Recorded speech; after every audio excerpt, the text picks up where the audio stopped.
హిందూ సాంప్రదాయంలో ఏకాదశికి విశేషమైన ప్రాముఖ్యత ఉంది. అందులోనూ పుత్రదా ఏకాదశిని మరింత విశేషమైనదిగా, పవిత్రమైనదిగా భావిస్తారు. ఈ ఉపవాసం ఏడాదిలో 2 సార్లు ఆచరిస్తారు. శ్రావణ మాసంలో శుక్లపక్షంలో వచ్చే ఏకాదశిని పుత్రదా ఏకాదశి అంటారు. ఈ ఏకాదశి సంతానం కోసం శ్రీ మహావిష్ణువును పూజించే పవిత్రమైన రోజు. సంతానం లేని దంపతులు ఈ పుత్రదా ఏకాదశిని ఆచరించడం వల్ల సంతాన భాగ్యం కలుగుతుందని నమ్మకం. ఈ పుత్రదా ఏకాదశి విశిష్టత గురించి స్వయంగా శ్రీకృష్ణుడు ధర్మరాజుకు చెప్పినట్లు పురాణ కథ. ఈ ఆగస్టు నెల శ్రావణ మాసంలో వచ్చే పుత్రదా ఏకాదశి తిథి 2025 ఆగస్టు 4వ తేదీ ఉదయం 11:41 ప్రారంభమవుతుంది. ఈ ఏకాదశి తిథి 2025 ఆగస్టు 5వ తేదీ మధ్యాహ్నం 1:12 వరకు ఉంటుంది. అయితే హిందూ సంప్రదాయంలో ఉదయ తిథి ప్రకారం ఏ పండుగనైనా నిర్వహిస్తారు. కాబట్టి ఉదయ తిథి ప్రకారం ఆగస్టు 5వ తేదీ మంగళవారం రోజు పుత్రదా ఏకాదశి ఉపవాసం పూజ ఆచరిస్తారు. ఈ రోజున ఉపవాసం ఉండి శ్రీ మహావిష్ణువును పూజించడం వల్ల శుభ ఫలితాలు కలుగుతాయి. స్థూలంగా చెప్పాలంటే ఇది 3 రోజుల వ్రతం.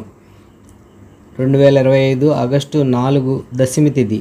ఈ దశమి రోజున మాంసం, ఉల్లిపాయలు, వెల్లుల్లి, మసాలాలు లేకుండా ఒక పూట మాత్రమే భోజనం చేయాలి. సాత్విక ఆహారం మాత్రమే తీసుకోవాలి. బ్రహ్మచర్యం పాటించాలి. అనంతరం ఆగస్టు 5 ఏకాదశి తిథి. ఈ రోజున ఉదయాన్నే నిద్రలేచి స్నానం చేసి శుభ్రమైన బట్టలు ధరించాలి. అనంతరం శ్రీ మహావిష్ణువు విగ్రహాన్ని పసుపు వస్త్రంపై ఉంచి అభిషేకం చేయాలి. తరువాత పసుపు, కుంకుమ, పండ్లు, తులసి ఆకులతో పూజ చేయాలి. ఈ రోజున ప్రశాంతమైన మనసుతో విష్ణు సహస్రనామం లేదా పుత్రదా ఏకాదశి వ్రత కథ చేయాలి. కుదిరితే రాత్రి జాగరణ చేయాలి. ఈ సమయంలో విష్ణుమూర్తి నామస్మరణ చేయాలి. ఆ తర్వాత ఆగస్టు 6వ తేదీ అంటే ద్వాదశ తిథి రోజు ఉదయం 5:45 నుంచి 8:30 మధ్య ఉపవాసం విరమించాలి. ఇప్పుడు బ్రాహ్మణులకు భోజనం పెట్టి దానం చేసి తర్వాత భోజనం చేయాలి.